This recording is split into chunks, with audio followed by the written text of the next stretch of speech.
रूस यूक्रेन युद्ध ने अमेरिका और खासकर पश्चिमी देशों के लिए बड़ी समस्या खड़ी कर दी है। इन देशों ने ऐसे ही मौके के लिए एक साथ मिलकर उत्तर अटलांटिक संधि संगठन यानी कि नाटो की स्थापना की थी। लेकिन अब तक चैन की नींद सो रहे इस संगठन के ऊपर अचानक से अपने एक शागिर्द देश को बचाने की जिम्मेदारी आ गई है। यही कारण है कि बेइज्जती से बचने के लिए नाटो ने देर से ही सही बोलने के बाद अब कुछ करने का भी फैसला किया है। नाटो ने यूक्रेन की रक्षा के लिए अपनी रिस्पांस फोर्स को एक्टिवेट कर दिया है। नाटो रिस्पांस फोर्स में 30 देशों के बेहतरीन सैनिक तैनात होते हैं। बड़ी बात यह है कि इस रिस्पांस फोर्स में एक सैनिक की तैनाती सिर्फ 12 महीने के लिए ही होती है। यही कारण है कि सभी देशों के चुनिंदा सैनिक पूरी जी जान लगाकर नाटो में अपनी सर्विस को अंजाम देते हैं। इन सैनिकों को रूस के लिए सीधे तौर पर बड़ा खतरा माना जा रहा है। अगर ये फोर्स यूक्रेनियन राजधानी कीव की सुरक्षा के लिए तैनात की जाती है तो यूक्रेन को बड़ी सैन्य मदद मिल सकेगी।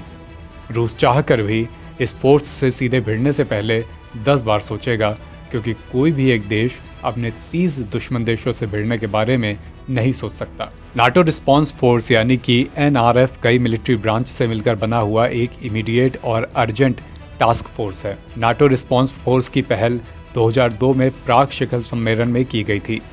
इसके एक साल बाद जून 2003 में सदस्य देशों ने रक्षा मंत्रियों ने ब्रसेल्स में NRF के कंसेप्ट को मंजूरी दी थी।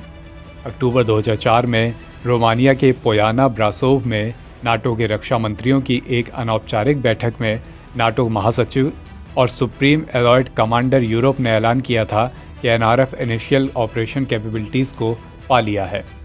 तत्कालीन NATO supreme alloyed commander Europe के जनरल जेम्स जोन्स के शब्दों में, नाटो के पास अब शीत युद्ध के लिए जरूरी फोर्स बड़े पैमाने पर यूनिट्स नहीं होंगी, लेकिन खुद की सुरक्षा और दोस्तों की मदद के लिए चुस्त और हर मिशन को अंजाम देने वाले सैनिक जरूर होंगे।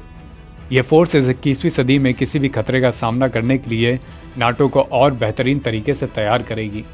NRF जमीनी, हवाई और नौसैनिक यूनिटों की एक अंतर्राष्ट्रीय फोर्स भी है, जिसे कम समय में बड़ी घटनाओं के जवाब में प्रतिक्रिया देने के लिए बनाया गया है।